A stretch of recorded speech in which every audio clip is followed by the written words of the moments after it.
ನವನವೀನ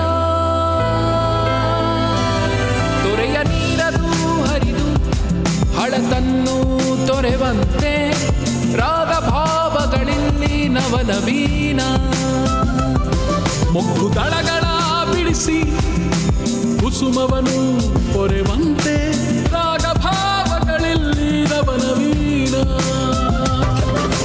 ಪದಗಳ ಪುರದಲ್ಲಿ ಹೊಸ ಕಾವ್ಯ ದೊರೆವಂತೆ ರಾಗ ಭಾವಗಳಲ್ಲಿ ನವನವೀನ ಭಾವನವನವೀನ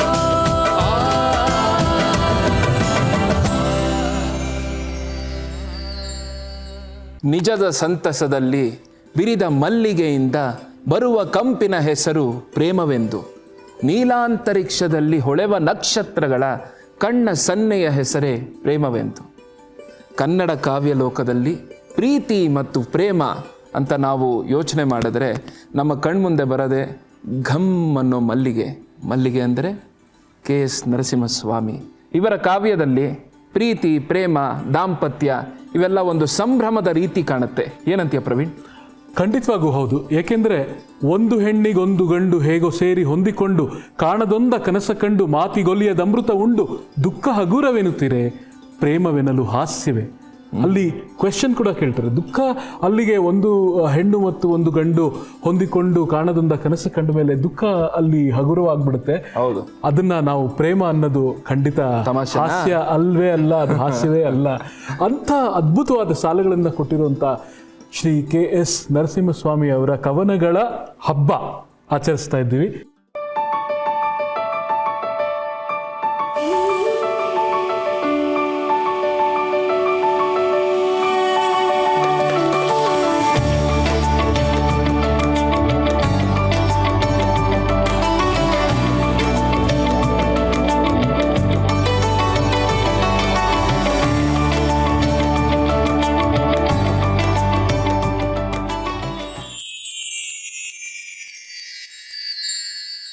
ಅವರ ಪ್ರೇಮ ಗೀತೆಗಳ ಒಂದು ಹೂಗುಚ್ಛವನ್ನು ನಾವು ಇಲ್ಲಿ ನಿಮ್ಮ ಮುಂದೆ ಹಿಡಿದು ತಂದಿದ್ದೇವೆ.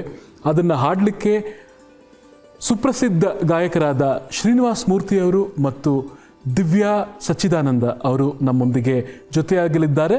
ಹಾಗೆ KSನ ಅವರ ಹಲವಾರು ಕಾವ್ಯದ ವಿಚಾರಗಳನ್ನು ತಿಳಿಸ್ಕೊಡ್ಲಿಕ್ಕೆ ಶ್ರೀ ಗಿರೀಶ್ ರಾವ್ ಹತ್ವಾರ್ ಜೋಗಿ ಸರ್ ಅವರು ಕೂಡ ನಮ್ಮೊಂದಿಗೆ ಜೊತೆಯಾಗಲಿದ್ದಾರೆ. ಅವರೆಲ್ಲರಿಗೂ ಸ್ವಾಗತವನ್ನು ಕೋರ್ತಾ ಇದೀಗ ನಿಮ್ಮ ಮುಂದೆ KSನ ಅವರ ಗೀತೆಗಳನ್ನು ಪ್ರಸ್ತುತಪಡಿಸ್ತಾ ಇದ್ದೇವೆ.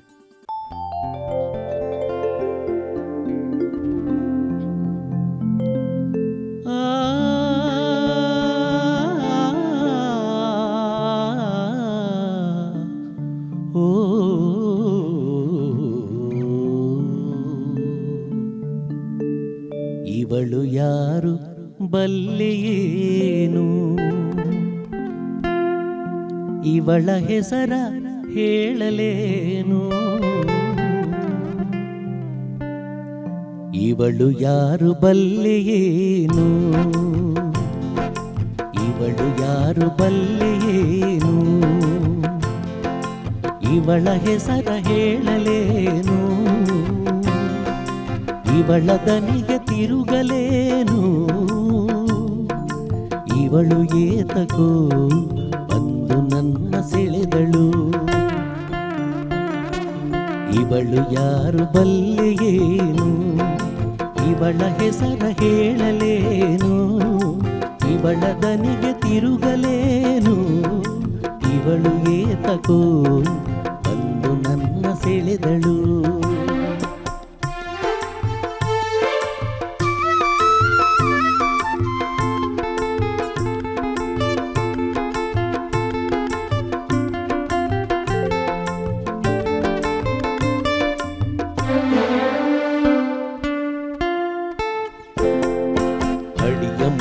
ನೀಳ ಜಡೆ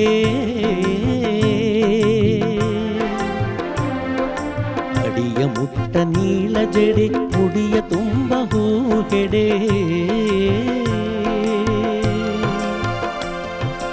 ಇವಳು ಅಡಿಯ ನಿಟ್ಟ ಕಡೆ ಹೆಜ್ಜೆ ಹೆಜ್ಜೆಗೆ ಆ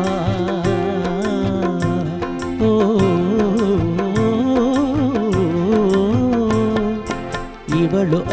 ನಿಟ್ಟ ಕಡೆ ಹೆಜ್ಜೆ ಹೆಜ್ಜೆಗೆ ಒಂದು ದೊಡ್ಡ ಮಲ್ಲಿಗೆ. ಇವಳು ಯಾರು ಬಲ್ಲೆಯೇನು, ಇವಳ ಹೆಸರ ಹೇಳಲೇನು, ಇವಳ ದನಿಗೆ ತಿರುಗಲೇನು, ಇವಳು ಏತಕೋ ಬಂದು ನನ್ನ ಸೆಳೆದಳು.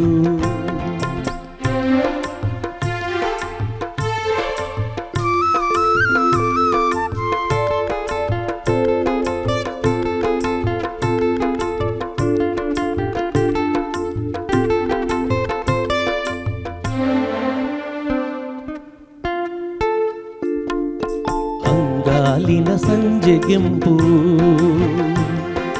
ಕಾಲಂದುಗೆ ಗೆಜ್ಜೆಯಿಂಪು, ಮೋಹದ ಮಲ್ಲಿಗೆಯ ಕಂಪು ಕರೆದು ದಿನ್ನನು. ಆ ಓ ಮೋಹದ ಮಲ್ಲಿಗೆಯ ಕಂಪು ಕರೆದು ದಿನ್ನನು. ನಾನು ಹಿಡಿಯ ಹೋದೆನು, ನಾನು ಹಿಡಿಯ ಹೋದೆನು.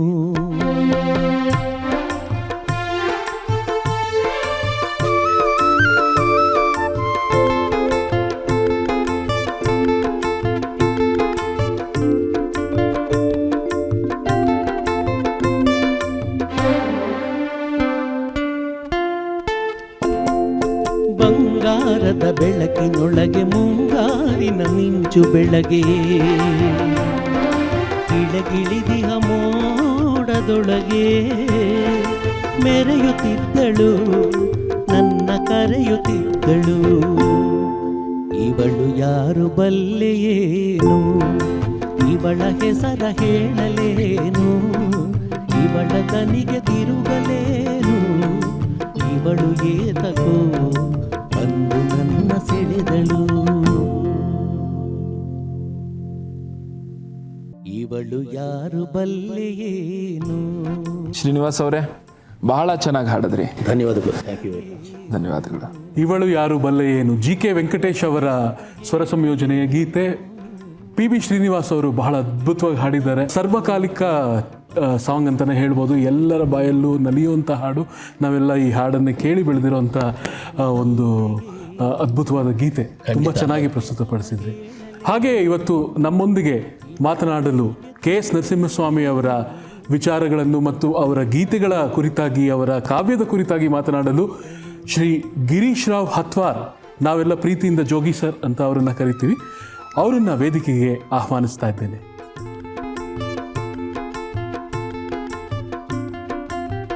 ನಮಸ್ಕಾರ. ನಮಸ್ಕಾರ ಸರ್. ನಮಸ್ಕಾರ ಸರ್. ಭಾಳ ಚೆನ್ನಾಗಿ ಹಾಡಿದ್ರಿ. ಧನ್ಯವಾದಗಳು ಸರ್. ನಮ್ಮ ಈ ಕಾರ್ಯಕ್ರಮಕ್ಕೆ ನೀವು ಬಂದಿದ್ದಕ್ಕಾಗಿ ಧನ್ಯವಾದಗಳು. ಮತ್ತು ನಮ್ಮ ಕಾರ್ಯಕ್ರಮದ ರಂಗು ಏರ್ತು ಅಂತಲೇ ನಾವು ಹೇಳ್ಬೋದು ನಿಮ್ಮ ಮಾತುಗಳಿಂದ. ಇಲ್ಲ, ಈ ಸೆಟ್ಟು ಮತ್ತು ಹಾಡು ಬಹಳ ಚೆನ್ನಾಗಿ, ನಾನು ಆ ಕಾಲಕ್ಕೆ ಹೋಗ್ಬಿಟ್ಟೆ. ಅಂದರೆ ಈ ಹಾಡನ್ನು ನಾವು ಕೇಳಿದಂಥ ಒಂದು ಕಾಲಘಟ್ಟ ಇತ್ತಲ್ಲ, ಅಲ್ಲಿಗೆ ಇದು ಕರ್ಕೊಂಡು ಹೋಯ್ತು ಅಂತೇಳಿ. ಇವರು ಹಾಡಿದ ರೀತಿಯೂ ಹಾಗೆ ಇತ್ತು. ಅಂದರೆ ಒಂದು ಹಾಡಿನಲ್ಲಿ ಹಿನ್ನೆಲೆ ಪ್ರಯಾಣ, ನಮ್ಮ ಟೈಮ್ ಮೆಷೀನಲ್ಲಿ ಒಂದು 40 ವರ್ಷ ಹಿಂದಕ್ಕೆ ಹೋದಂಗೆ ಆಯಿತು. ಟೈಮ್ ಟ್ರಾವೆಲ್ ಆ ಥರ ಭಾಳ ಚೆನ್ನಾಗಿತ್ತು ಸರ್. ಇವಳು ಯಾರು ಬಲ್ಲೆಯೇನು, ಇವಳ ಹೆಸರ ಹೇಳಲೇನು. ಇನ್ನೊಂದು ಕವಿತೆ, ಸಿರಿಗೆರೆಯ ನೀರಿನಲ್ಲಿ ಬಿರಿದ ತಾವರೆಯಲ್ಲಿ ಕೆಂಪಾಗಿ ನಿನ್ನ ಹೆಸರು. ನಮ್ಮ ಕವಿಗಳಿಗೆ ದಿನಾಗಲೂ ಅವರ ಹೆಂಡತಿ ಬೇರೆ ಬೇರೆ ರೀತಿ ಬೇರೆ ಬೇರೆ ವಿಷಯಗಳಲ್ಲಿ ಕಾಣಿಸ್ತಾ ಇದ್ದರು. ಹೇಗೆ ಸರ್?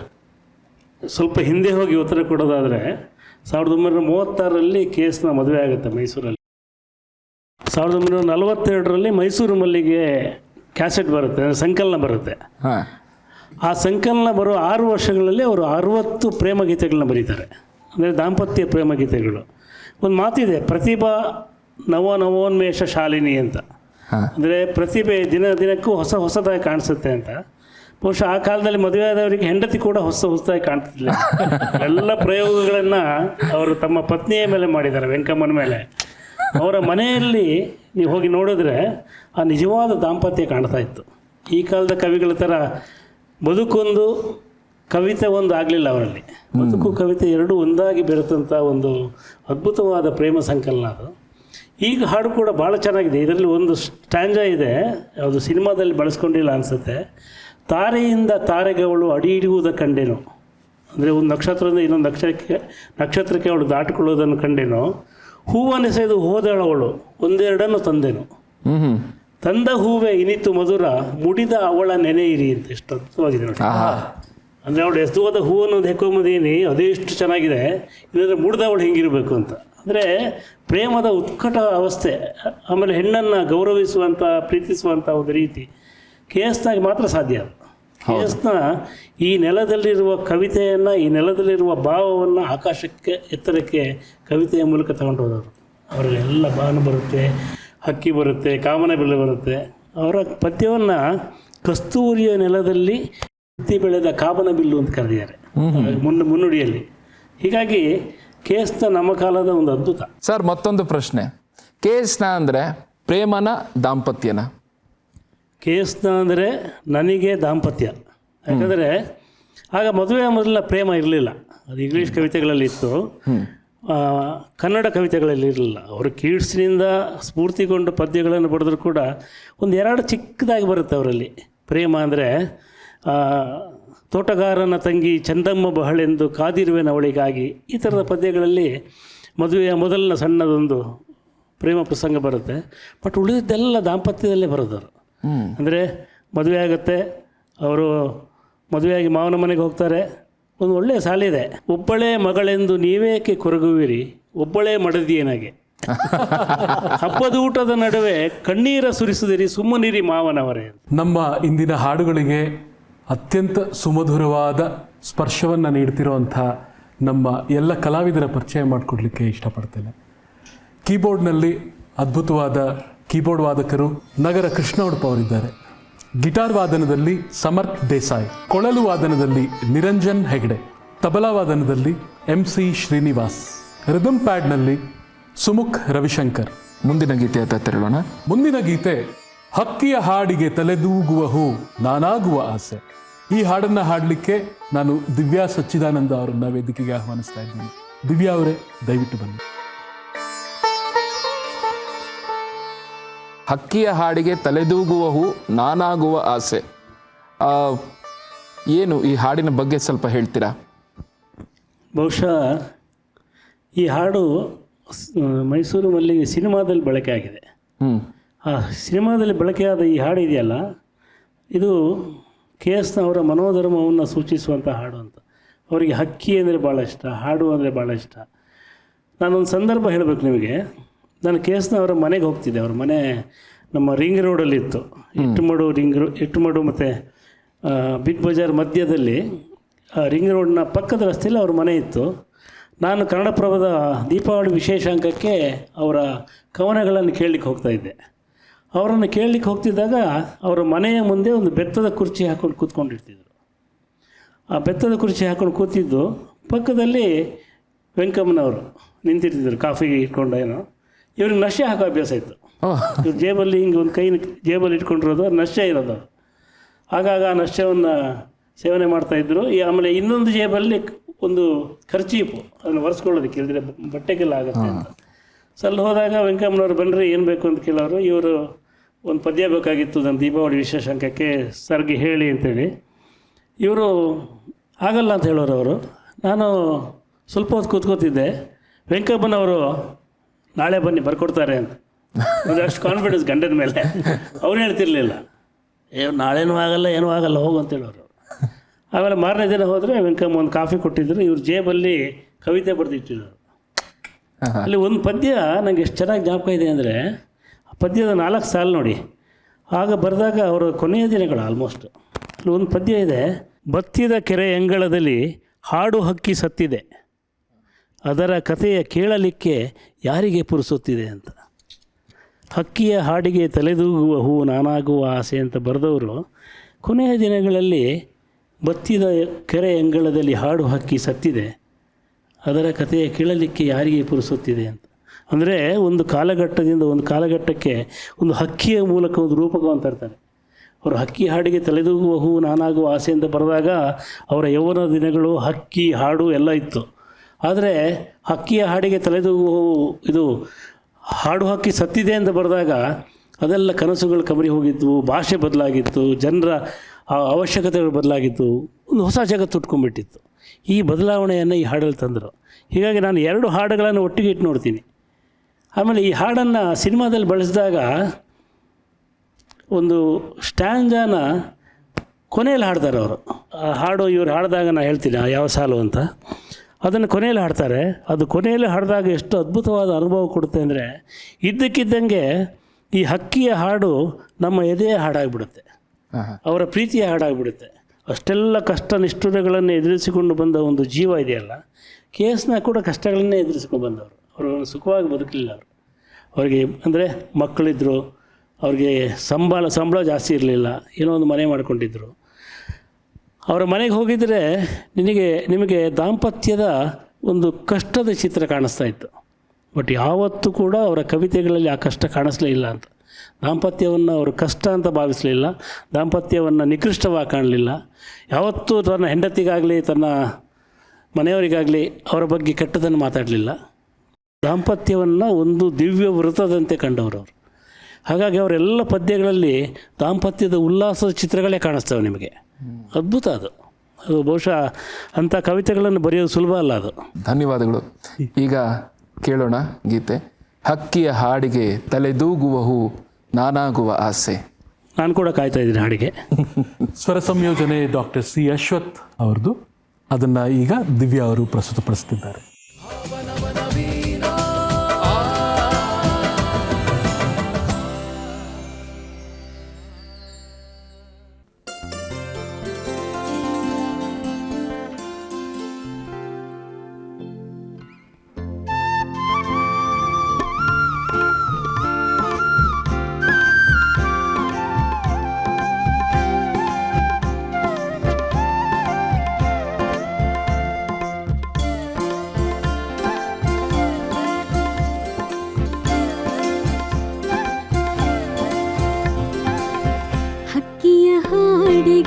ತಲೆದೂಗುವ ಹೂ ನಾನಾಗುವ ಆಸೆ. ಹಕ್ಕಿಯ ಹಾಡಿಗೆ ತಲೆದೂಗುವ ಹೂ ನಾನಾಗುವ ಆಸೆ. ಹಸುವಿನ ಕೊರಳಿನ ಗೆಜ್ಜೆಯ ದನಿಯು ನಾನಾಗುವ ಆಸೆ. ನಾನಾಗುವ ಆಸೆ.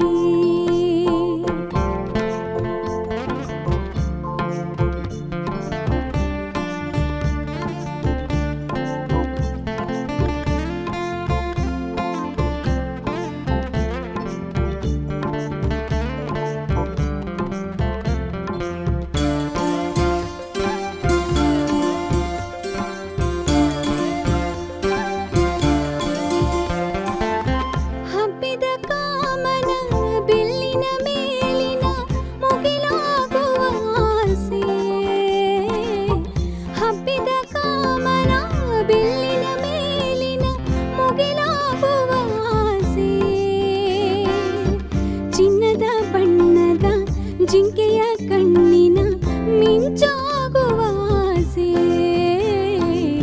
ಮಿಂಚಾಗುವ ಆಸೆ. ಹಕ್ಕಿಯ ಹಾಡಿಗೆ ತಲೆದೂಗುವ ಹೂ ನಾನಾಗುವ ಆಸೆ. ಹಸುವಿನ ಕೊರಳಿನ ಗೆಜ್ಜೆಯ ದನಿಯು ನಾನಾಗುವ ಆಸೆ.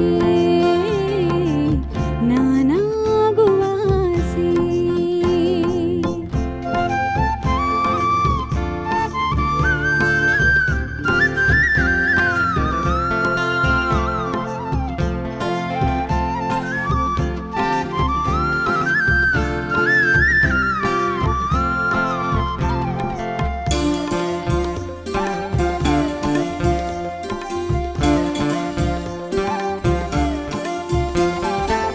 ಸಿಡಿಲನು ಕಾರುವ ಬಿರುಮಳೆ ಗಂಜದೆ ಮುನ್ನಡೆಯುವ ಆಸೆ. ಸಿಡಿಲನು ಕಾರುವ ಬಿರುಮಳೆ ಗಂಜದೆ ಮುನ್ನಡೆಯುವ ಆಸೆ. ನಾಳೆಯ ಬದುಕಿನ ಇರುಳಿನ ತಿರುವಿಗೆ, ನಾಳೆಯ ಬದುಕಿನ ಇರುಳಿನ ತಿರುವಿಗೆ ದೀಪವ ನೀಡುವ ಆಸೆ. ದೀಪವ ನೀಡುವ ಆಸೆ.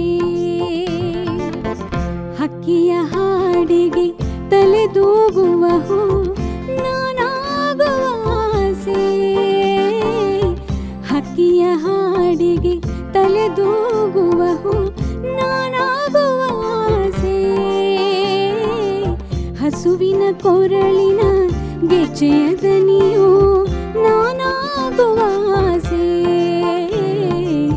ನಾನಾಗುವ ಆಸೆ, ನಾನಾಗುವ ಆಸೆ. ಹಕ್ಕಿಯ ಹಾಡಿಗೆ ತಲೆದೂಗುವ ಹೋ ನಾನಾಗುವ. ಭಾಳ ಚೆನ್ನಾಗಿ ಹಾಡಿದ್ರಿ ದಿವ್ಯಾ, ಧನ್ಯವಾದಗಳು. ಕೆ ಎಸ್ ನರಸಿಂಹಸ್ವಾಮಿ ಅವರ ಬದುಕು, ಜೀವನ, ಮತ್ತಷ್ಟು ಅವರ ಕಾವ್ಯದ ಮಜಲುಗಳನ್ನು ತಿಳಿಸ್ಕೊಡ್ಲಿಕ್ಕೆ ನಾನು ಜೋಗಿ ಸರ್ ಅವ್ರನ್ನ ಆಹ್ವಾನಿಸ್ತಾ ಇದ್ದೀನಿ. ಜೋಗಿ ಸರ್. ಕೊರಳಿನ ಗೆಜ್ಜೆಯ ದನಿಯೋ ನಾನಾಗುವ ಆಸೆ. ನನ್ನ ಫೇವರೇಟ್ ಹಾಡು ಭಾಳ ಚೆನ್ನಾಗಿ ಹಾಡಿದ್ರಿ. ಇದು ಪ್ರೇಮದಿಂದ ಶುರುವಾಗಿ ಮಾನವತೆಯಲ್ಲಿ ಎಂಡಾಗುತ್ತದೆ. ಹಾಂ, ಮಣ್ಣಿನ ಕೊಡುಗೆಗೆ ನೋವಿಗೆ ನಲಿವಿಗೆ ಕನ್ನಡಿ ಹಿಡಿಯುವ ಆಸೆ ಅಂತಿದ್ದು ಒಂದು ಸಾಲು ಬರ್ತಿದ್ರಲ್ಲಿ. ಆಮೇಲೆ ಮಾನವ ಹೃದಯದ ಕರುಣೆಗೆ ಒಲವಿಗೆ ದನಿಗೂಡಿಸುವ ಆಸೆ ಅಂತ. ಅಂದರೆ ಪ್ರೇಮದಿಂದ ಶುರು ಮಾಡಿ ಅದನ್ನು ಮಾನವ ಪ್ರೇಮದವರೆಗೆ ತಗೊಂಡೋಗ್ತಾರಲ್ಲ, ಇಟ್ಸ್ ಎ ಗ್ರೇಟ್ನೆಸ್. ಅಂದರೆ ಯಾವುದು ಕೂಡ ಮನುಷ್ಯನಲ್ಲಿ ಮುಗಿಯೋದಿಲ್ಲ. ಮನುಷ್ಯ ಅಂದರೆ ಏಕಾಂಗಿ, ಮಾನವತೆ ಅಂದರೆ ಸಮೂಹ. ಅದು ಎಲ್ಲ ಕವಿತೆಯನ್ನು ಹಾಗೆ ಅವರು ಕನೆಕ್ಟ್ ಮಾಡ್ತಾರೆ. ಭಾಳ ಅದ್ಭುತವಾದ ಹಾಡು, ಭಾಳ ಚೆನ್ನಾಗಿ ಹಾಡಿದ್ರು, ನನಗೆ ಭಾಳ ಇಷ್ಟವಾಯಿತು. ಸಿನಿಮಾದಕ್ಕಿಂತ ಮೊದಲೇ ಈ ಹಾಡನ್ನು ನಾನು ಕೇಳಿದ್ದೆ. ಈ ಹಾಡನ್ನು ಅಶ್ವಥ್ ಅವರು ಸಂಗೀತ ನಿರ್ದೇಶನದಲ್ಲಿ ಇದನ್ನು ಮಾಡಿದರು. ಬಟ್ ಸಿನಿಮಾದಲ್ಲಿ ಕೂಡ ಭಾಳ ಸೊಗಸಾಗಿ ಬಳಸ್ಕೊಂಡಿದ್ದಾರೆ ಇದನ್ನು. ಇರುವಂತಿಗೆ ಅನ್ನುವಂಥ ಧ್ವನಿಮುದ್ರಿಕೆಯಲ್ಲಿ ಇದನ್ನು ಸುಬ್ಬಣ್ಣ ಅವರು ಹಾಡಿದ್ರು. ಶಿವಮೊಗ್ಗ ಸುಬ್ಬಣ್ಣ ಹಾಡಿದ್ರಲ್ಲ, ಅಶ್ವಥ್ ಅವ್ರ ಸಂಗೀತ. ಅವ್ರದ್ದೇ ಸಂಗೀತ. ಹೌದು ಸರ್, ಕೆ ಎಸ್ನವರು ಅಂದರೆ ನಮಗೆ ಪ್ರೀತಿ, ದಾಂಪತ್ಯ, ಪ್ರೇಮ, ಅವರ ಬದುಕು ಹೇಗಿತ್ತು, ಅವರ ಜೀವನ ಹೇಗಿತ್ತು ಅಂತ ತಿಳಿಸ್ಕೊಡ್ತೀರಾ? ಇಲ್ಲ, ಕೆ ಎಸ್ ನರಸಿಂಹಸ್ವಾಮಿ ನವೋದಯದ ಎಲ್ಲ ಕವಿಗಳು ಹೇಗಿದ್ದರು ಹಾಗೇ ಇದ್ದರು ಅಂತ. ಆ ಕಾಲದಲ್ಲಿ ಬಡತನ ಒಂದು ಮೌಲ್ಯವಾಗಿತ್ತು. ಕವಿಗಳು ಬೀಗೋದು, ಮೆರೆಯುವುದು, ಅವರು ತಮ್ಮ ಬದುಕನ್ನು ಕವಿತೆಗೆ ಅರ್ಪಿಸ್ಕೊಂಡ್ಬಿಟ್ಟಿದ್ರು. ನಾನು ಕೆ ಎಸ್ನ ಮನೆಗೆ ಹೋದಾಗೆಲ್ಲ ಏನು ನೋಡ್ತಿದ್ದೆ ಅಂದರೆ ಅವರೊಂದು ಕಾವ್ಯದ ಜೊತೆಗೆ ಬದುಕ್ತಾ ಇದ್ರು ಅಂತ. ಒಂದು ಹೊಸ ಸಾಲಿಗೋಸ್ಕರ ಕಾಯ್ತಾ ಇದ್ದರು. ಪ್ರತಿ ಕವಿ ಕೂಡ ನನಗೊಂದು ಹೊಸ ಕವಿತೆ ಹುಟ್ಟಲಿ, ಒಂದು ಹೊಸ ಸಾಲು ನನ್ನ ಎದೆಗೆ ಹರಿದು ಬರಲಿ ಅಂತ ಕಾಯ್ತಾ ಇರ್ತಾನೆ. ಅಂಥ ಒಂದು ತಪಸ್ಸಲ್ಲಿ ಆ ಕವಿ ಇರ್ತಾಯಿದ್ರು. ಕೆ ಎಸ್ನ ಕೂಡ ಅಷ್ಟೇ. ಒಂದು ಸಲ ನಾನು ಹಾಯ್ ಬೆಂಗಳೂರು ಪತ್ರಿಕೆಗೆ ಕೆಲಸ ಮಾಡ್ತಿದ್ದಾಗ ಒಂದು ದಿನ ರವಿ ಬೆಳಗೆರೆ ಅದರ 2ನೇ ವರ್ಷದ ವಾರ್ಷಿಕೋತ್ಸವಕ್ಕೆ ಅವ್ರಿಗೊಂದು ಸನ್ಮಾನ ಮಾಡಬೇಕು ಅಂತ ನಾವು ತೀರ್ಮಾನ ಮಾಡಿದ್ವಿ. ಆ ತೀರ್ಮಾನ ಮಾಡಿ ಅವರಿಗೆ ಅದನ್ನು ಹೇಳಿದೆ ನಾನು ಹೋಗಿ, ಈ ಥರ ಸನ್ಮಾನ ಮಾಡ್ತೀವಿ, ನೀವು ಮತ್ತು ವೆಂಕಮ್ಮ ಇಬ್ಬರು ಬರಬೇಕು, ಇಬ್ಬರಿಗೂ ಒಂದು ಸನ್ಮಾನ ಮಾಡ್ತೀವಿ ಅಂತ. ಸನ್ಮಾನ ಮಾಡಿದಾಗ ಶಾಲು ಹಣ್ಣು ಎಲ್ಲ ಕೊಡ್ತಾರೆ, ಆದರೆ ಸ್ವಲ್ಪ ದುಡ್ಡು ಕೊಡಿ ಅಂತ. ಆವತ್ತು ಅದನ್ನು ನಾವು ಮೊದಲೇ ಯೋಚನೆ ಮಾಡಿದ್ವಿ. ಮಾಡಿದಾಗ ಒಂದು ದೊಡ್ಡ ಅಮೌಂಟನ್ನು ಕೂಡ ಅವರಿಗೆ ಕೊಟ್ಟರು ಅವರು. ಆದರೆ ಹೇಗೆ ನೋಡಿ ಅಂದರೆ, ಒಬ್ಬ ಕವಿಯ ಬದುಕು ನಾವು ಅಂದುಕೊಂಡಷ್ಟು ಶ್ರೀಮಂತವಾಗಿರೋದಲ್ಲ. ಅವರ ಭಾವ ಜಗತ್ತು ಎಷ್ಟು ಶ್ರೀಮಂತವಾಗಿರುತ್ತೋ ಅವರ ದೈನಂದಿನ ಬದುಕು ಶ್ರೀಮಂತವಾಗಿರಲ್ಲ. ಕಷ್ಟ ಇರುತ್ತೆ, ನಷ್ಟ ಇರುತ್ತೆ. ನೀವು ಮೈಸೂರು ಮಲ್ಲಿಗೆ ನಾಟಕ ನೋಡಿದ್ರೆ, ಮೈಸೂರು ಮಲ್ಲಿಗೆ ನಾಟಕ ಬಂತಲ್ಲ, ಅದು ನೋಡಿದ್ರೆ ಅವರು ಎದುರಿಸಿದ ಕಷ್ಟ ನಷ್ಟಗಳು ಕಾಣ್ತಾ ಹೋಗ್ತವೆ. ಬೇಂದ್ರೆಯವರ ಬದುಕು ಕಷ್ಟದಲ್ಲಿತ್ತು, ಕೆ ಎಸ್ ಅವರ ಬದುಕು ಕಷ್ಟದಲ್ಲಿತ್ತು. ಕೆಲವೇ ಕವಿಗಳು ಅಂಥ ಸುಖವಾಗಿ ಬದುಕಿದವರು. ನಾಡಿಗರು, ಸುಮತಿದ್ರ ನಾಡಿಗರು ಕೂಡ ಅಂಥ ಸುಖವಾಗಿ ಏನೂ ಇರಲಿಲ್ಲ. ಅವರು ಎಲ್ಲ ಬಡತನದಲ್ಲಿ ಮೇಷ್ಟ್ರುಗಳು ಹಾಕ್ಕೊಂಡು, ಕೆಲವರು ಮೇಷ್ಟ್ರುಗಳಿಗೂ ಆಗಿರಲಿಲ್ಲ. ಈ ಕವಿತೆಗೆ ತಮ್ಮನ್ನು ಒಪ್ಪಿಸಿಕೊಂಡಿದ್ದವರು. ಇವರು ಕಿಕ್ಕೇರಿಯಿಂದ ಮೈಸೂರಿಗೆ ಬಂದು ನಂತರ ಬೆಂಗಳೂರಿಗೆ ಬಂದು ಅವರ ಬಾಳಿನ ಹಾದಿ ಇದೆಯಲ್ಲ, ಅವರ ಬಾಳಿನ ಹಾದಿಯಲ್ಲಿ ಅವರು ನೂರಾರು ಕಷ್ಟಗಳನ್ನು ಕಂಡಿದ್ದಾರೆ. ಬಟ್ ಒಂದು ಕಡೆ ಹೇಳ್ತಾರೆ ಅವರು, ಕಷ್ಟ ಇದೆ, ಕಷ್ಟ ನೋಡಿದ್ದೀನಿ, ಆದರೆ ನೊಂದ ನೋವನ್ನಷ್ಟೇ ಹಾಡಲೇಬೇಕೇನು, ಬೇಡವೇ ಯಾರಿಗೂ ಸಿರಿಮಲ್ಲಿಗೆ ಅಂತ. ಹೌದಾ? ನಾನು ನೊಂದಿದ್ದೀನಿ, ಅದನ್ನು ಹೇಳ್ಕೊಂಡು ಎಷ್ಟು ದಿನ ಇರಲಿ, ನಾನು ಮಲ್ಲಿಗೆಯ ಹಾಡು ಹಾಡ್ತೀನಿ, ಬೆಳಕಿನ ಹಾಡನ್ನು ಹಾಡ್ತೀನಿ, ನನ್ನ ಕಷ್ಟಗಳನ್ನು ನಾನು ಹೇಳ್ಕೊಂಡಿರಲ್ಲ ಅಂತ. ಹಾಗಾಗಿ ಅವರ ಬಹುತೇಕ ಕವಿತೆಗಳಲ್ಲಿ ಕಷ್ಟ ಕಾಣಿಸೋದೇ ಇಲ್ಲ. ಅವರ ಯಾವುದೇ ಇದರಲ್ಲಿ ಈ ಥರದ ಒಂದು ನೋವಿನ ಚಿತ್ರಗಳು ಕಾಣಿಸಲ್ಲ. ಬದುಕಿನ ಭವ್ಯವಾದ ಚಿತ್ರಗಳು ಕಾಣಿಸ್ತವೆ. ಸೊ ಇಂಥ ಒಂದು ಕವಿತೆ ಈ ನೆಲದಲ್ಲಿ ಹುಟ್ಟಲಿಕ್ಕೆ ಸಾಧ್ಯವೇ ಅಂತ ಒಂದು ಪ್ರಶ್ನೆಯನ್ನು ಬೇಂದ್ರೆ ಕೇಳ್ತಾರೆ. ಈ ಮಣ್ಣು ನೆಲದಿಂದ ಇಷ್ಟೊಂದು ಒಳ್ಳೆಯ ಕವಿತೆ ಬರಲಿಕ್ಕೆ ಸಾಧ್ಯವೇ ಅಂತ. ಯಾಕೆ ಸಾಧ್ಯ ಆಯಿತು ಅಂದರೆ, ಅವರ ಜೀವನದ ಧ್ಯೇಯ ಹಾಗಿತ್ತು. ಅವ್ರು ಯಾವತ್ತೂ ತನ್ನ ಸಂಕಷ್ಟಗಳನ್ನು, ತನ್ನ ಬದುಕಿನ ಸಮಸ್ಯೆಗಳನ್ನು ಕವಿತೆಗೆ ದಾಟಿಸಲಿಲ್ಲ ಅಂತ. ನವ್ಯದಲ್ಲಿ ಹೇಗಾಯಿತು ಅಂದರೆ, ಅವರ ಅಂತರಂಗದ ತುಡಿತಗಳು, ಅವರ ಕಷ್ಟಗಳು ಕಾವ್ಯಕ್ಕೆ ಬಂದವು. ಬಟ್ ನವೋದಯದಲ್ಲಿ ಅದು ಬರಲೇ ಇಲ್ಲ. ಅದು ನವೋದಯದಲ್ಲಿ ಬದುಕೇ ಬೇರೆ, ಕಾವ್ಯದ ಚಿತ್ರಣವೇ ಬೇರೆ. ಎಷ್ಟು ನೊಂದರೂ ಕೂಡ ಅದನ್ನು ಕವಿತೆಯ ಕಾವಾಗಿಸಿ ಕವಿತೆಯಲ್ಲಿ ತರ್ತಾ ಇದ್ರೆ ಹೊರತು ಹಸಿಯಾಗಿ ತರ್ತಾ ಇರಲಿಲ್ಲ. ಹಾಗಾಗಿ ಎಲ್ಲೂ ಕೂಡ ನಿಮಗೆ ಅವರ ಕವಿತೆಯನ್ನು ಓದಿದಾಗ ಬದುಕು ದುರ್ಬರ ಅಂತ ಅನಿಸಲ್ಲ, ಅಯ್ಯೋ ನಂಗೆ ಮದುವೆನೇ ಬೇಡಪ್ಪ ಅಂತ ಅನಿಸಲ್ಲ. ಆದರೆ ದಾಂಪತ್ಯದ ಜೀವನದ ಅದ್ಭುತ ಚಿತ್ರಣಗಳು ಅವರ ಕವಿತೆಯಲ್ಲಿ ಬರ್ತವೆ. ಹಾಗಾಗಿ ಅವರ ಬದುಕು ಹೇಗಿದೆ ಅಂತ ಕೇಳಿದರೆ ನಾನು ಅವರ ಬದುಕಲ್ಲಿ ದುಃಖ ಇದೆ ಅಂತ ಹೇಳೋಕ್ಕೆ ಇಷ್ಟಪಡಲ್ಲ. ಅವ್ರು ಕಷ್ಟಪಟ್ಟಿರ್ಬೋದು, ಬಟ್ ಅವರು ಅತ್ಯಂತ ಸಂತೋಷವಾಗಿ ಬದುಕಿದ್ರು ಅಂತ ಹೇಳೋಕ್ಕೆ ನನ್ನ ಆಸೆ. ಯಾಕೆಂದರೆ ನಾನು ಕವಿಯನ್ನು ನೋಡಲಿಕ್ಕೆ ಇಷ್ಟಪಡೋ ರೀತಿ ಅದು. ಅವರ ಸಂತೋಷದಲ್ಲೇ ನೋಡೋಕ್ಕೆ ಇಷ್ಟಪಡ್ತೀನಿ. ಕವಿಗೆ ನೋವಾದರೆ ಜಗತ್ತಿಗೆ ನೋವಾಗುತ್ತೆ ಅಂತ ನೀವು ಅದನ್ನು ರಾಮಾಯಣದ ಆರಂಭದಲ್ಲಿ ನೋಡಿರ್ಬೋದು. ಒಂದು ಹಕ್ಕಿಯನ್ನು ಒಬ್ಬ ಬೇಡ ಬಾಣ ಬಿಟ್ಟು ಕೊಂದಾಗ ಆ ಕವಿ ಅದನ್ನು ನೋಡ್ತಾ ಇರ್ತಾನೆ, ವಾಲ್ಮೀಕಿ. ಅದನ್ನು ನೋಡಿದಾಗ ಅವನು ನೋವಾಗುತ್ತೆ. ರಾಮಾಯಣದಲ್ಲಿ ಇಡೀ ಕಾವ್ಯದಲ್ಲಿ ವಿರಹ ಬರುತ್ತೆ, ನೋವು ಬರುತ್ತೆ. ಹಾಗಾಗಿ ಕವಿಯನ್ನು ನೋಯಿಸಬಾರ್ದು, ಕವಿಯನ್ನು ಸಂತೋಷವಾಗಿಡಬೇಕು. ಅದು ಕಾವ್ಯ ಪ್ರಿಯರ ಒಂದು ಕರ್ತವ್ಯ. ಅದು ನೀವು ಒಬ್ಬರು ಪತ್ರಕರ್ತರು, ವಿಮರ್ಶಕರು, ನೀವು ಮಾಡಿರುವಂಥ ವಿಮರ್ಶೆ ಅವರ ಬರವಣಿಗೆ ಬಗ್ಗೆ ಅವ್ರ ಕಿವಿಗೆ ಯಾವಾಗಾದರೂ ಬಿದ್ದಿದೆಯಾ? ಅದ್ರ ಬಗ್ಗೆ ಏನಾದರೂ? ಇಲ್ಲ, ನಾನು ಹಾಯ್ಬೆಂಗಳೂರಲ್ಲಿ ಜಾನಕಿ ಕಾಲಮ್ ಅಂತ ಬರೀತಿದ್ದೆ. ಅದರಲ್ಲಿ 3-4 ಪ್ರಬಂಧಗಳನ್ನು ಅವರ ಬಗ್ಗೆ ಬರೆದಿದ್ದೀನಿ. ಅವರ ಹುಟ್ಟುಹಬ್ಬದ ಸಂದರ್ಭದಲ್ಲಿ, ಅವರಿಗೆ ಪ್ರಶಸ್ತಿ ಬಂದ ಸಂದರ್ಭದಲ್ಲಿ ಅವರ ಬಗ್ಗೆ ಬರೆದಿದ್ದೇನೆ.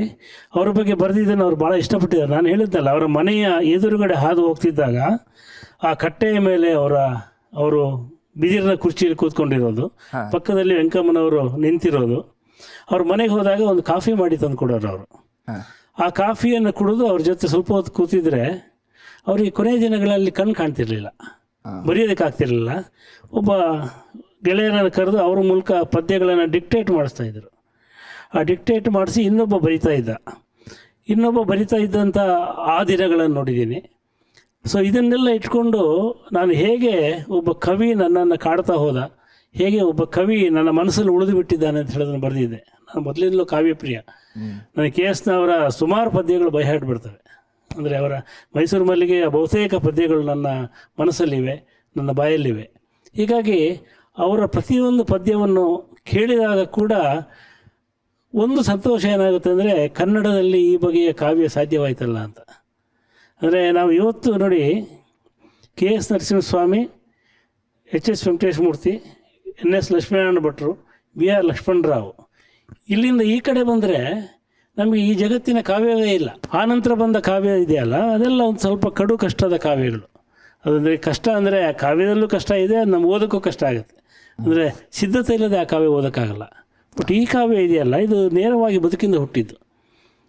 ಅವ್ರು ಹೇಳ್ತಾರೆ, ತನ್ನ ಕಾವ್ಯ ಹೇಗೆಂದರೆ, ಮನೆಯ ಮುಂದೆ ಒಂದು ಹಸಿರು ಮಲ್ಲಿಗೆಯ ಗಿಡವನ್ನು ನೆಟ್ಟಾಗ ಅದರಲ್ಲಿ ಅಯಾಚಿತವಾಗಿ ಒಂದು ಹೂವು ಹೊರಡ್ಬಿಡುತ್ತೆ.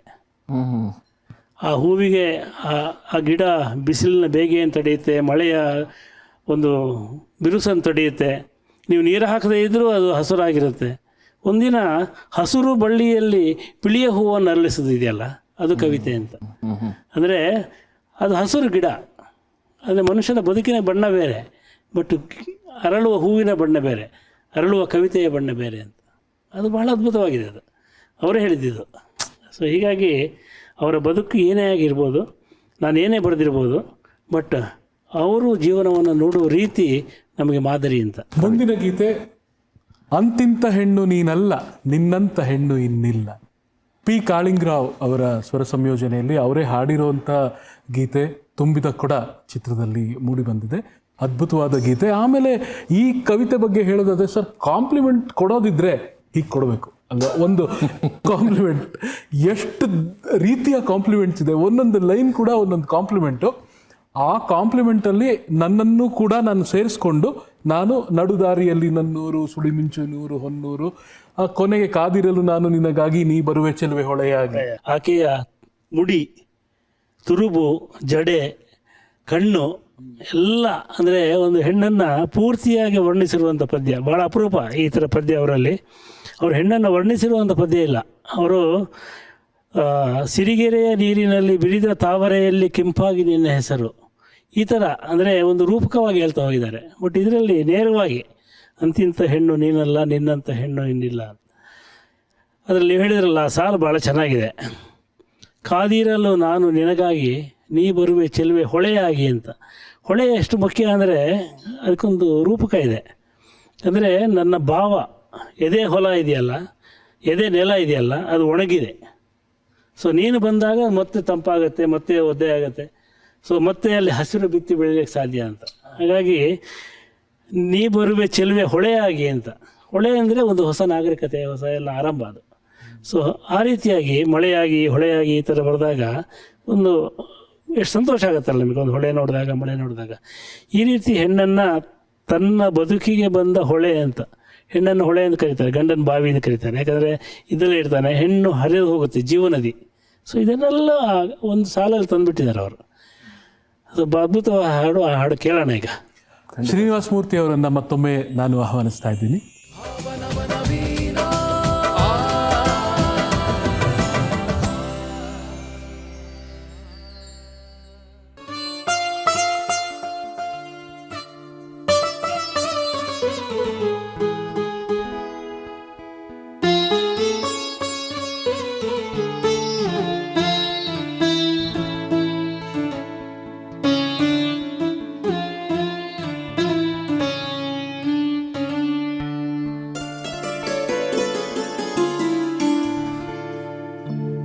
ಅಂತಿಂತ ಹೆಣ್ಣು ನೀನಲ್ಲ, ನಿನ್ನಂತ ಹೆಣ್ಣು ಇನ್ನಿಲ್ಲ.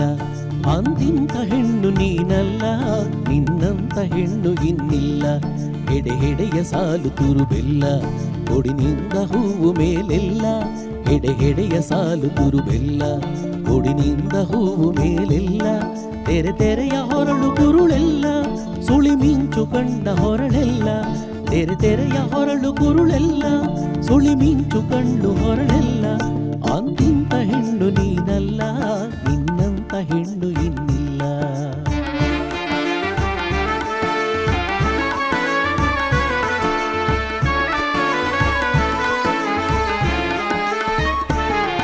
ಎದೆ ಮಟ್ಟ ನಿಂತ ಹೂ ಬಳ್ಳಿ, ಎಷ್ಟೊಂದು ಹೂವು ಅದರಲ್ಲಿ. ಎದೆ ಮಟ್ಟ ನಿಂತ ಹೂ ಬಳ್ಳಿ, ಎಷ್ಟೊಂದು ಹೂವು ಅದರಲ್ಲಿ. ಉಸಿರುಸಿರು ಮೊಗ್ಗು ಹೂವೆಲ್ಲ, ನೀ ಬಳ್ಳಿ ಬೆಳಕು ಬದುಕೆಲ್ಲ. ಉಸಿರುಸಿರು ಮೊಗ್ಗು ಹೂವೆಲ್ಲ, ನೀ ಬಳ್ಳಿ ಬೆಳಕು ಬದುಕೆಲ್ಲ. ಅಂತಿಂತ ಹೆಣ್ಣು ನೀನಲ್ಲ, ನಿನ್ನಂತ ಹೆಣ್ಣು ಇನ್ನಿಲ್ಲ.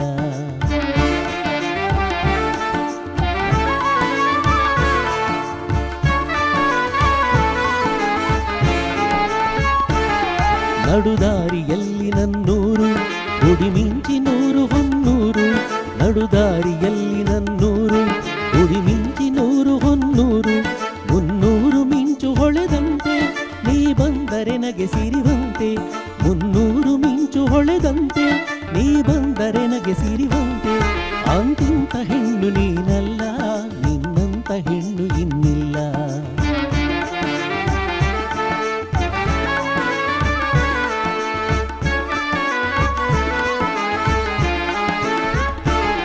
ಬಲು ದೂರ ದೂರ ನೀನಾಗಿ, ಹೊಂಗನಸು ನಡುವೆ ದನಿ ತೂಗಿ. ಬಲು ದೂರ ದೂರ ನೀನಾಗಿ, ಹೊಂಗನಸು ನಡುವೆ ದನಿ ತೂಗಿ. ಕಾದಿರಲು ನಾನು ನಿನಗಾಗಿ, ನೀ ಬರುವೆ ಚೆಲುವೆ ಹೊಳೆಯಾಗಿ. ಕಾದಿರಲು ನಾನು ನಿನಗಾಗಿ, ನೀ ಬರುವೆ ಚೆಲುವೆ ಹೊಳೆಯಾಗಿ. ಅಂತಿಂತ ಹೆಣ್ಣು ನೀನಲ್ಲ, ನಿನ್ನಂತ ಹೆಣ್ಣು ಇನ್ನಿಲ್ಲ. ಹೆಡೆ ಹೆಡೆಯ ಸಾಲು ತುರುಬೆಲ್ಲ, ಕೊಡಿನಿಂದ ಹೂವು ಮೇಲೆಲ್ಲ. ತೆರೆ ತೆರೆಯ ಹೊರಳು ಕುರುಳೆಲ್ಲ, ಸುಳಿ ಮಿಂಚು ಕಂಡ ಹೊರಳೆಲ್ಲ. ಅಂತಿಂತ ಹೆಣ್ಣು ನೀನಲ್ಲ, ನಿನ್ನಂತ ಹೆಣ್ಣು ಇನ್ನಿಲ್ಲ.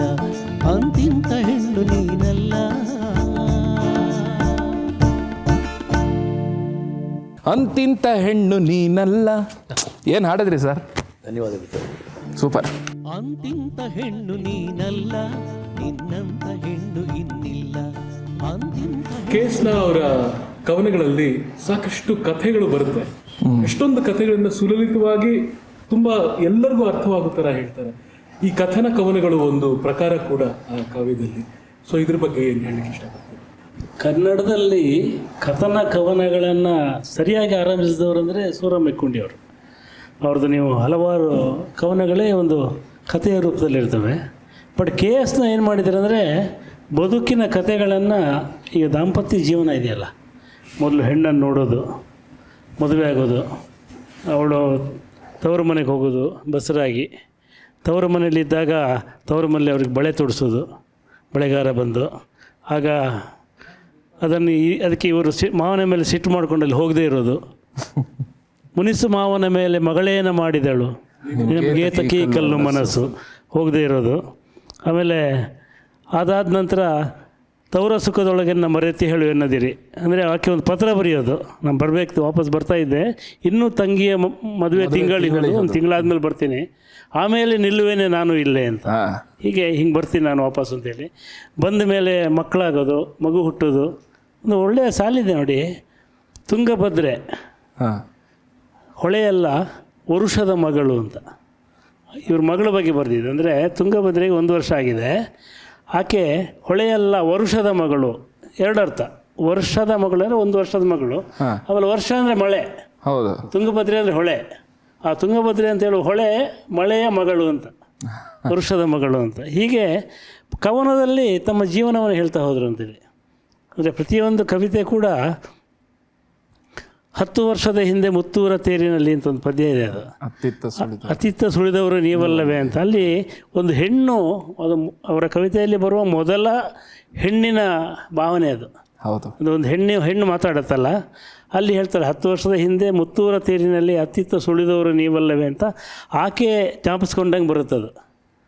ಅದರಲ್ಲಿ ಎಷ್ಟು ಚಿತ್ರಗಳು ಬರ್ತಾವೆ ಅಂದರೆ, ನೀವು ನನ್ನನ್ನು ಹೆಂಗೆ ನೋಡಿದ್ರಿ ಅಂತ.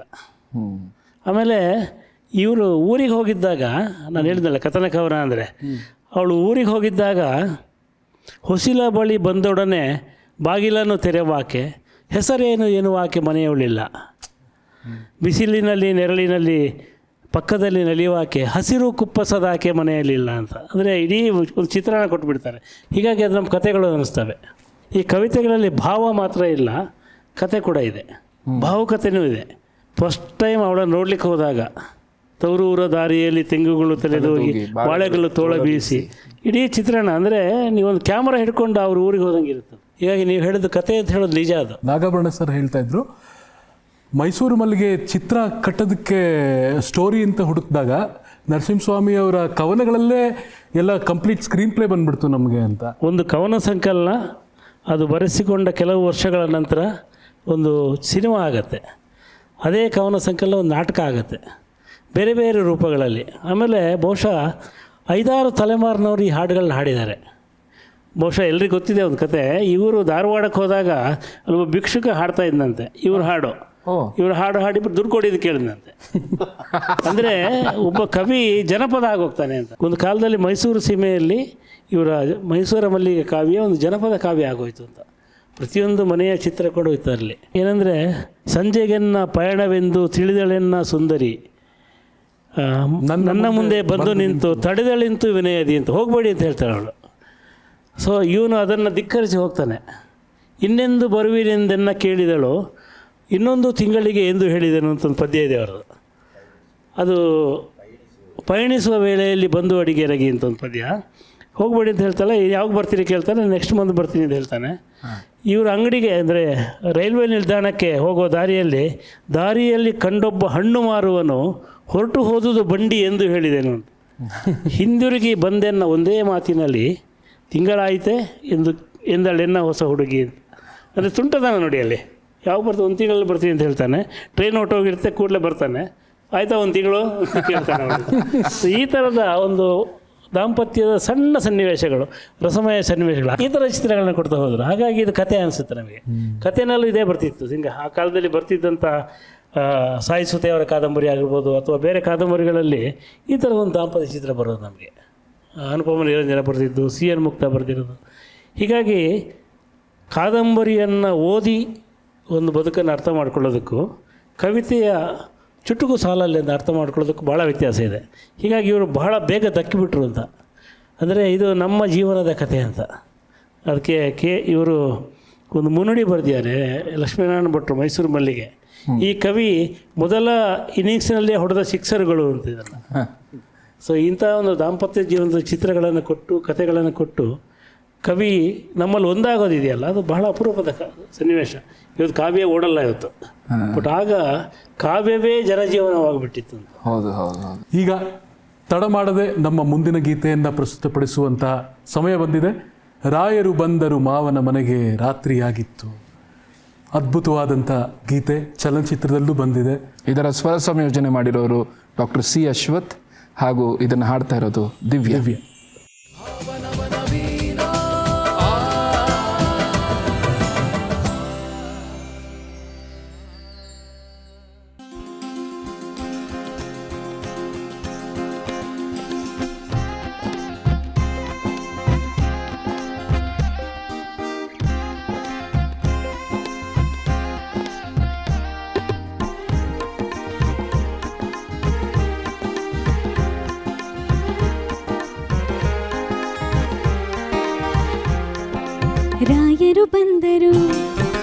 ರಾಯರು ಬಂದರು ಮಾವನ ಮನೆಗೆ ರಾತ್ರಿಯಾಗಿತ್ತು. ಹುಣ್ಣಿಮೆ ಹರಸಿದ ಬಾನಿನ ನಡುವೆ ಚಂದಿರ ಬಂದಿತ್ತು, ತುಂಬಿದ ಚಂದಿರ ಬಂದಿತ್ತು. ರಾಯರು ಬಂದರು ಮಾವನ ಮನೆಗೆ ರಾತ್ರಿಯಾಗಿತ್ತು. ಹುಣ್ಣಿಮೆ ಹರಸಿದ ಬಾನಿನ ನಡುವೆ ಚಂದಿರ ಬಂದಿತ್ತು, ತುಂಬಿದ ಚಂದಿರ ಬಂದಿತ್ತು.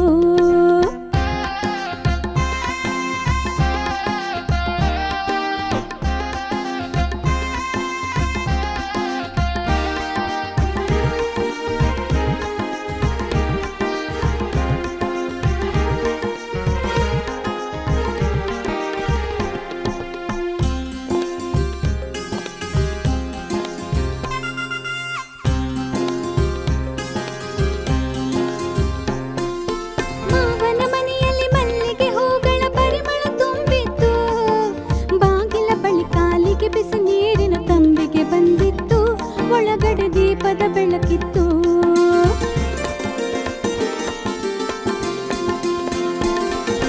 ಘಮಘಮಿಸುವ ಮೃಷ್ಟಾನ್ನದ ಭೋಜನ ರಾಯರ ಕಾದಿತ್ತು. ಬೆಳ್ಳಿಯ ಬಟ್ಟಲ ಗಸಗಸೆ ಪಾಯಸ ರಾಯರ ಕರೆದಿತ್ತು. ಭೂಮಿಗೆ ಸ್ವರ್ಗವೇ ಇಳಿದಿತ್ತು. ಚಪ್ಪರ ಗಾಲಿನ ಮಂಚದ ಮೇಗಡೆ ಮೆತ್ತನೆ ಹಾಸಿತ್ತು. ಅಪ್ಪಟ ರೇಷ್ಮೆ ದಿಂಬಿನ ಅಂಚಿಗೆ ಚಿತ್ರದ ಹೂವಿತ್ತು, ಪದುಮಳು ಹಾಕಿದ ಹೂವಿತ್ತು. ರಾಯರು ಬಂದರು ಮಾವನ ಮನೆಗೆ ರಾತ್ರಿಯಾಗಿತ್ತು. ಹುಣ್ಣಿಮೆ ಹರಸಿದ ಬಾನಿನ ನಡುವೆ ಚಂದಿರ ಬಂದಿತ್ತು, ತುಂಬಿದ ಚಂದಿರ ಬಂದಿತ್ತು.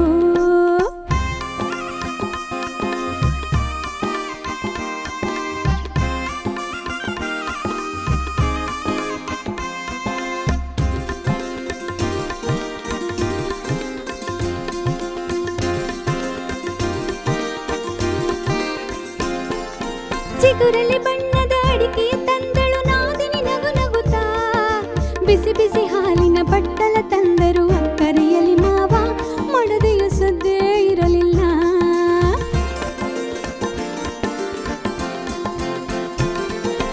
ಮಡದೆಯ ತಂಗಿಯ ಕರೆದಿಂತೆಂದರು ಅಕ್ಕನ ಕರೆಯಮ್ಮ. ಮೆಲುದನಿಯಲಿ ನಾದಿನಿ ಎಂತೆಂದಳು ಪದುಮಳು ಒಳಗಿಲ್ಲ. ನಕ್ಕರು ರಾಯರು ನಗಲಿಲ್ಲ. ರಾಯರು ಬಂದರು ಮಾವನ ಮನೆಗೆ ರಾತ್ರಿಯಾಗಿತ್ತು. ಹುಣ್ಣಿಮೆ ಹರಸಿದ ಬಾನಿನ ನಡುವೆ ಚಂದಿರ ಬಂದಿತ್ತು, ತುಂಬಿದ ಚಂದಿರ ಬಂದಿತ್ತು.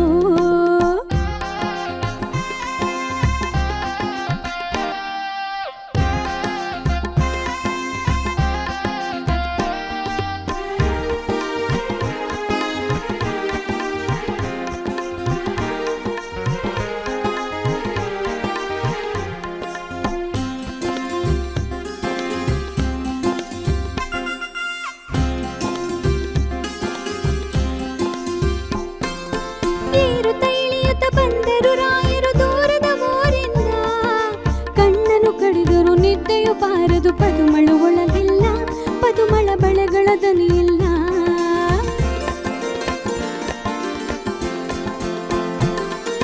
ಬೆಳಗಾಯಿತು ಸರಿ ಹೊರಡುವೆನೆಂದರು ರಾಯರು ಮುನಿಸಿನಲ್ಲಿ. ಒಳಮನೆಯಲ್ಲಿ ನೀರಾಯಿತು ಎಂದಳು ನಾದಿನಿ ರಾಗದಲ್ಲಿ, ಯಾರಿಗೆ ಎನ್ನಲು ಹರುಷದಲ್ಲಿ. ಪದುಮಳು ಬಂದಳು ಪದುಮಳು ಬಂದಳು ಪದುಮಳು ಬಂದಳು ಹೂವನ್ನು ಮುಡಿಯುತ್ತ ರಾಯರ ಕೋಣೆಯಲ್ಲಿ ಪದುಮಳು ಬಂದಳು ಹೂವನ್ನು ಮುಡಿಯುತ್ತ ರಾಯರ ಕೋಣೆಯಲ್ಲಿ ರಾಯರ ಕೋಣೆಯಲ್ಲಿ ರಾಯರ ಕೋಣೆಯಲ್ಲಿ ರಾಯರ ಕೋಣೆಯಲ್ಲಿ ರಾಯರ ಕೋಣೆಯಲ್ಲಿ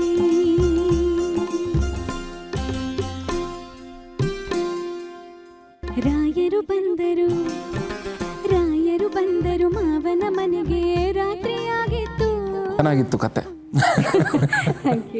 ಮತ್ತಷ್ಟು ವಿಚಾರಗಳನ್ನು ಮಾತನಾಡಲು ಜೋಗಿ ಸರ್ನ ಆಹ್ವಾನಿಸ್ತಾ ಇದ್ದೀನಿ. ರಾಯರು ಬಂದರು ಈ ಹಾಡಲ್ಲಿ ನೀವು ಹೇಳ್ದಂಗೆ ಕಥನ ಕವನ ಅಂತಿದೆಯಲ್ಲ, ಅವರು ಇಡೀ ಹಾಡಲ್ಲಿ ಯಾರಾದ್ರು ಇದನ್ನು ಶೂಟ್ ಮಾಡಬೇಕಿದ್ರೆ ಅಲ್ಲಿ ದಿಂಬು ಹೇಗಿರಬೇಕು, ಚಪ್ಪರ ಹೇಗೆ, ಇದು ಮಂಚ ಹೇಗಿರಬೇಕು, ಅದರ ಕಾಲು ಹೇಗಿರಬೇಕು, ಆಮೇಲೆ ಯಾರ್ಯಾರ ಕ್ಯಾರೆಕ್ಟರ್ಗಳಿರಬೇಕು, ಆಮೇಲೆ ವಾಯ್ಸ್ ಹೆಂಗಿರಬೇಕು, ಮಾಡ್ಯುಲೇಷನು, ಮೆಲುದನಿಯಲ್ಲಿ ನಾದಿನಿ ಅಂತೆಂದಳು ಪದುಮಳು ಒಳಗಿಲ್ಲ ಅಂತ. ಸೊ ಹೀಗೆ ಇಡೀ ಚಿತ್ರದಲ್ಲಿ ಪ್ರತಿಯೊಂದು ಮೊಮೆಂಟನ್ನು ಕೂಡ ಚಿತ್ರಿಸ್ತಾ ಹೋಗಿದ್ದಾರೆ. ಸೆಟ್ಟು, ಕಾಸ್ಟ್ಯೂಮು, ವಾಯ್ಸ್ ಮಾಡ್ಯುಲೇಷನು, ಆಮೇಲೆ ಎಫೆಕ್ಟು ಏನೇನಾಗಬೇಕು ಕೊನೆಯಲ್ಲಿ, ಆಮೇಲೆ ಈವ್ನಿಂಗ್ ಅಂದರೆ ಏರುತ್ತಾ ಇಳಿಯುತ್ತಾ ರೋಡ್ ಹೆಂಗಿರಬೇಕು, ಬಂದರು ರಾಯರು ದೂರದ ಊರಿಂದ ಅಂತ, ಕಣ್ಣನ್ನು ಕಡಿದರೂ ನಿದ್ದೆಯೇ ಬಾರದು. ಹೀಗೆ ಇಡೀ ಕವನ ಇದೆಯಲ್ಲ, ಒಬ್ಬ ಗಂಡ ಮೊದಲ ಬಾರಿ ತನ್ನ ಪತ್ನಿಯ ಮನೆಗೆ ಬರುವಾಗ ಎದುರಿಸುವಂಥ ತಲ್ಲಣಗಳು ಆ ಕಾಲದಲ್ಲಿ. ಇದು ಈಗ ಸೂಟ್ ಆಗಲ್ಲ, ಈಗ ಫೋನ್ ಇದೆ, ಇವತ್ತಿನ ಪದ್ಯ ಅಲ್ಲ ಅದು.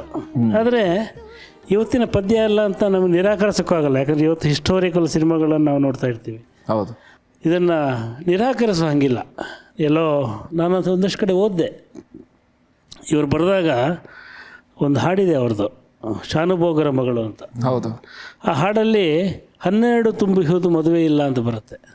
ಯಾರು ಕೇಳಿದ್ರು 12 ತುಂಬಿದು ಮದುವೆ ಆಗೋದಕ್ಕೆ 18 ಲೀಗಲ್ ಏಜು 12 ಅಂತ ಬರೆದುಬಿಟ್ಟು ಯಾರಲ್ಲ ಇವರು ಅಂತ. ಅವ್ರು ಬರೆದಿರೋದು ಆ ಕಾಲದಲ್ಲಿ. ಆ ಕಾಲದಲ್ಲಿ 12ಕ್ಕೆ ಮದುವೆ ಆಗದೆ ಹೋಗಿದ್ರೆ ತಂದೆ ತಾಯಿಗೆ ಆತಂಕ ಆಗೋದು, ಇನ್ನೂ ಮಗಳಿಗೆ ಮದುವೆ ಆಗಿಲ್ಲ ಅಂತ ಯಾರೋ ಬಂದು ಕೇಳೋರು. ಸೊ ಆ ಚಿತ್ರಣವನ್ನು ಇವತ್ತಿನ ಸಂದರ್ಭದಲ್ಲಿ ಇಟ್ಟು ನೋಡಿದ್ರೆ ನಿಮಗೆ ಸೂಟೇಬಲ್ ಆಗಲ್ಲ. ಈ ಹಾಡು ಕೂಡ ಅಷ್ಟೇ, ಅದನ್ನು ಅಲ್ಲಿಗೆ ಹೋಗಿ ನೋಡಬೇಕು. ಸೊ ಒಂದು ಪೂರ್ವ ಜಗತ್ತಿನ ದಾಂಪತ್ಯದ ಚಿತ್ರಣವನ್ನು ಕೊಡುವಂಥ ಅದ್ಭುತವಾದ ಹಾಡು. ಭಾಳ ಚೆನ್ನಾಗಿ ಹಾಡಿದಿರಿ, ಭಾಳ ಇಷ್ಟವಾಯಿತು. ಈ ಹಾಡಿನ ಮೂಲಕ ಬಹುಶಃ ಅಲ್ಲಿ ಬರುವ ಸಣ್ಣ ಸಣ್ಣ ಚಿತ್ರ ಇದೆಯಲ್ಲ, ಅದು ಒಂದು ಮನೆ ಹೇಗಿರಬೇಕು ಅಂತ ತೋರಿಸುತ್ತೆ. ಸರ್, ಮುಂದಿನ ಗೀತೆ ಒಂದು ಯುಗಳ ಗೀತೆ. ಈ ಹಾಡಿನ ಬಗ್ಗೆ ಮಾತಾಡೋದಕ್ಕಿಂತ ಮುಂಚೆ ಶ್ರೀನಿವಾಸ್ ಅವ್ರನ್ನ ನಾನು ವೇದಿಕೆ ಮೇಲೆ ಬರಮಾಡ್ಕೊತೀನಿ.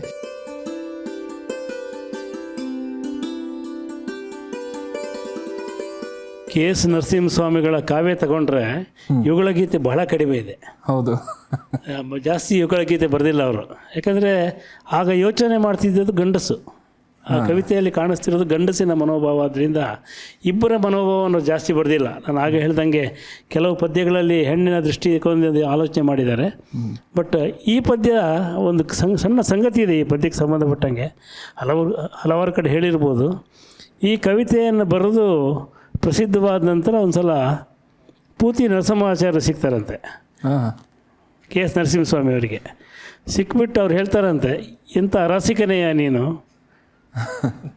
ಒಂದಿರುಳು ಕನಸಿನಲ್ಲಿ ನನ್ನವಳ ಕೇಳಿದೆನು, ಆ ಕನಸಲ್ಲೂ ನಿನ್ನವಳೇ ಬರಬೇಕೇನಯ್ಯ ನಿಂಗೆ.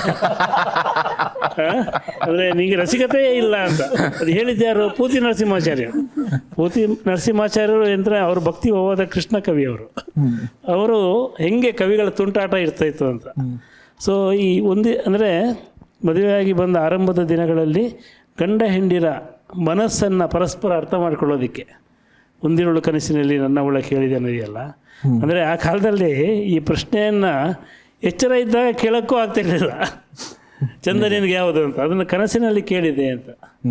ಆಮೇಲೆ ಎಷ್ಟು ಚೆನ್ನಾಗಿ ಬರುತ್ತೆ ಗೊತ್ತಿಲ್ಲ, ನಿಮ್ಮೂರ ಹೆಣ್ಣುಗಳು ನಿಮ್ಮೂರ ಬಂಡಿಯಲ್ಲಿ ನಮ್ಮೂರ ಬಿಟ್ಟಾಗ ಸಾಗಿದುದು ದಾರಿ ಬೇಗ, ಓಡಿದುದು ದಾರಿ ಬೇಗ ಅಲ್ಲ, ಊರ ಬೇಲಿಗೆ ಬಂದು ನೀವು ನಮ್ಮನ್ನು ಕಂಡು ಕುಶಲವನ್ನು ಕೇಳಿದಾಗ ಅಂತ. ಅಂದರೆ ಈ ಊರಿಗೆ ಎಂಟ್ರಾಗ ಮುಂಚೆ ಬರ್ತಾಯಿದ್ರು, ಈಗ ಏರ್ಪೋರ್ಟಿಗೆ ಬರ್ತಾರಲ್ಲ ಹಂಗೆ, ಅಲ್ಲಿಗೆ ಅವ್ರು ಗಾಡಿ ತೊಗೊಂಡು ಬಂದು ಅಲ್ಲಿ ಬಂದು ನೀರು ಕೊಟ್ಟು ಹೇಗಿದ್ದೀರಾ ಅಂತ ಕೇಳಿ, ಹೀಗೆ ಅಂದರೆ ಒಂದು ಇಡೀ ಅಂದರೆ ಒಬ್ಬರ ಮನೆಗೆ ಇನ್ನೊಬ್ಬರು ಹೋಗೋದು, ಗಂಡನ ಮನೆಗೆ ಹೆಂಡತಿ ಹೋಗೋದು, ಅಥವಾ ಹೆಂಡತಿ ಮನೆಗೆ ಗಂಡ ಬರೋದು ಸಾಮಾನ್ಯವಾದ ಕ್ರಿಯೆ ಆಗಿರಲಿಲ್ಲ ಅಂತ.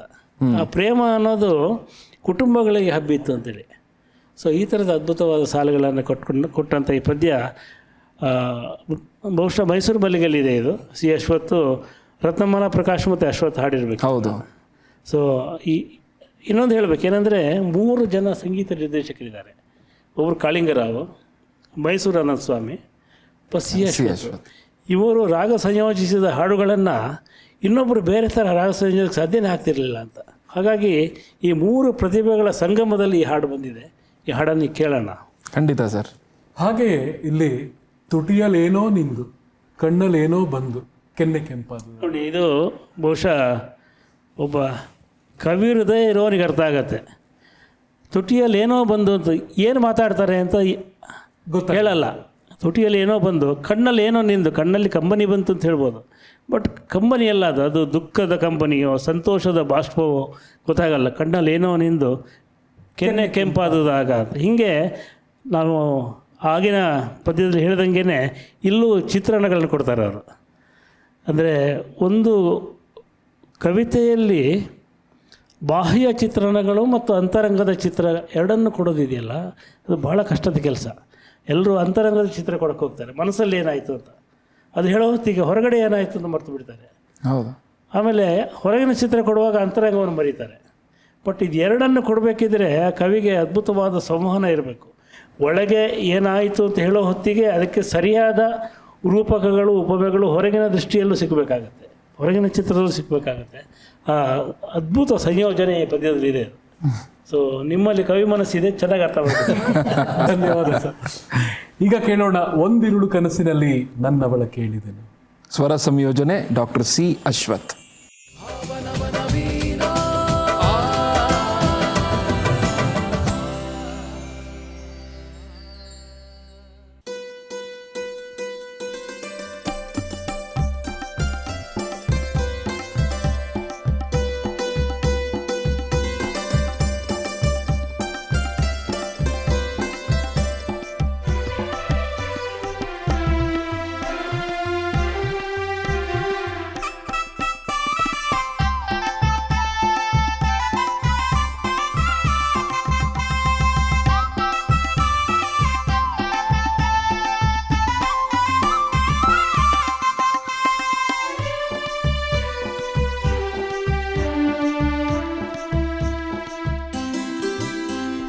ಒಂದಿರುಳು ಕನಸಿನಲ್ಲಿ ನನ್ನವಳ ಕೇಳಿದೆನು,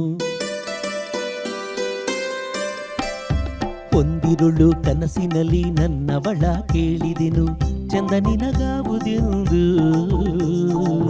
ನಮ್ಮೂರು ಹೊನ್ನೂರು, ನಿಮ್ಮೂರು ನವಿಲೂರು, ಚಂದ ನಿನಗಾವುದೆಂದು. ನಮ್ಮೂರು ಚಂದವೋ ನಿಮ್ಮೂರು ಚಂದವೋ ಎಂದೆನ್ನ ಕೇಳಲೇಕೆ, ನಮ್ಮೂರ ಮಂಚದಲ್ಲಿ ನಿಮ್ಮೂರ ಕನಸಿದನು ವಿಸ್ತರಿಸಿ ಹೇಳಬೇಕೆ. ನಮ್ಮೂರು ಚಂದವೋ ನಿಮ್ಮೂರು ಚಂದವೋ ಎಂದೆನ್ನ ಕೇಳಲೇಕೆ, ಎನ್ನರಸ ಸುಮ್ಮನಿರಿ ಎಂದಳಾಗಿ ಒಂದಿರುಳು ಕನಸಿನಲ್ಲಿ ನನ್ನವಳ ಕೇಳಿದೆನು.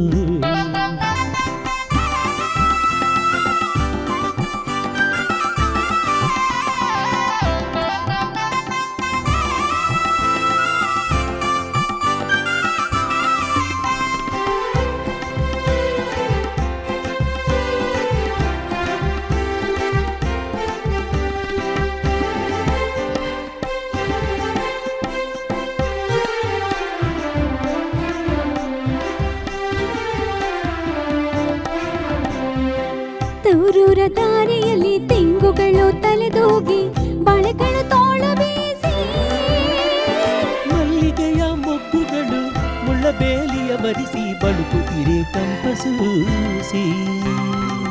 ತವರೂರ ದಾರಿಯಲ್ಲಿ ತೆಂಗುಗಳು ತಲೆದೂಗಿ ಬಾಳೆಗಳು ತೋಳ ಬೀಸಿ, ಮಲ್ಲಿಗೆಯ ಮೊಗ್ಗುಗಳು ಮುಳ್ಳಬೇಲಿಯ ಬರಿಸಿ ಬಳುಕುತ್ತಿರೆ ಕಂಪಸೂಸಿ. ನಗು ನಗುತ್ತ ನಮ್ಮೂರ ಹೆಣ್ಣುಗಳು ಬರುತ್ತಿರಲು ನಿಮ್ಮೂರ ಸಂತೆಗಾಗಿ, ನಮ್ಮೂರಿಗಿಂತಲೂ ನಮ್ಮೂರ ಸುಖವೆಂದು ನಿಲ್ಲಿಸಿತು ಪ್ರೇಮ ಕೂಗಿ. ನಮ್ಮೂರು ಚಂದವೋ ನಿಮ್ಮೂರು ಚಂದವೋ ಎಂದೆನ್ನ ಕೇಳಲೇಕೆ. ಎನ್ನರಸ ಸುಮ್ಮನಿರೇ ಒಂದಿರುಳು ಕನಸಿನಲ್ಲಿ ನನ್ನವಳ ಕೇಳಿದೆನು.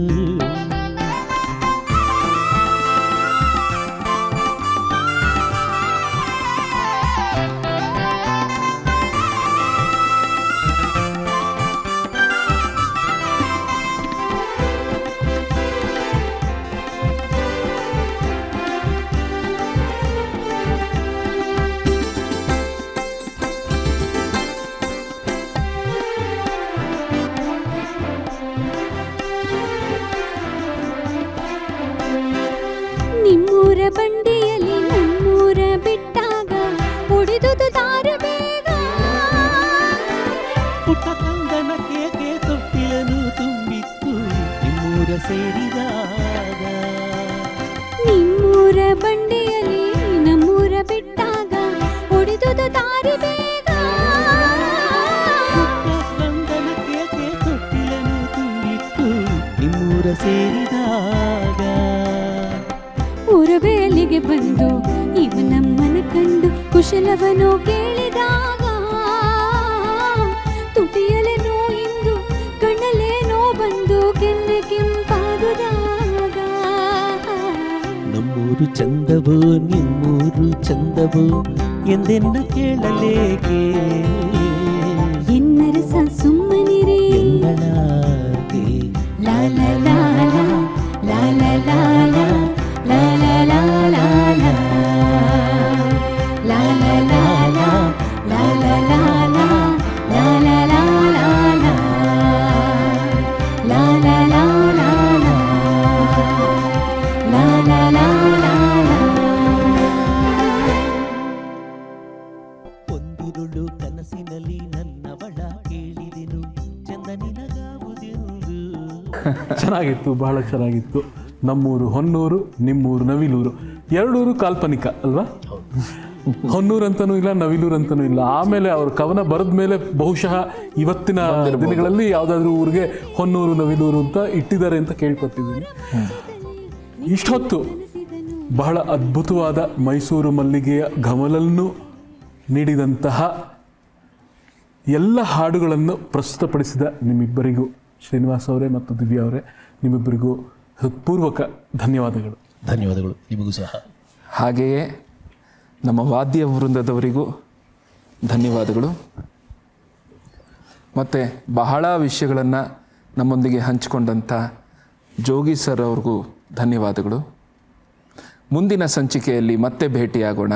ಅಲ್ಲಿಯವರೆಗೆ ನಮಸ್ಕಾರ. ನಮಸ್ಕಾರ. ಭಾವನವನ ವೀಣಾ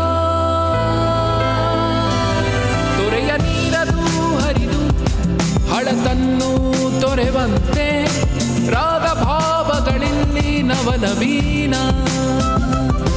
ಮೊಗ್ಗು ದಳಗಳ ಬಿಡಿಸಿ ಕುಸುಮವನು ಪೊರೆವಂತೆ ರಾಗ ಭಾವಗಳಲ್ಲಿ ನವನವೀನ. ಪದಗಳ ಪುರದಲ್ಲಿ ಹೊಸ ಕಾವ್ಯ ದೊರೆವಂತೆ ರಾಗ ಭಾವಗಳಿಲ್ಲಿ ನವನವೀನ. ಭಾವನವನ ವೀಣಾ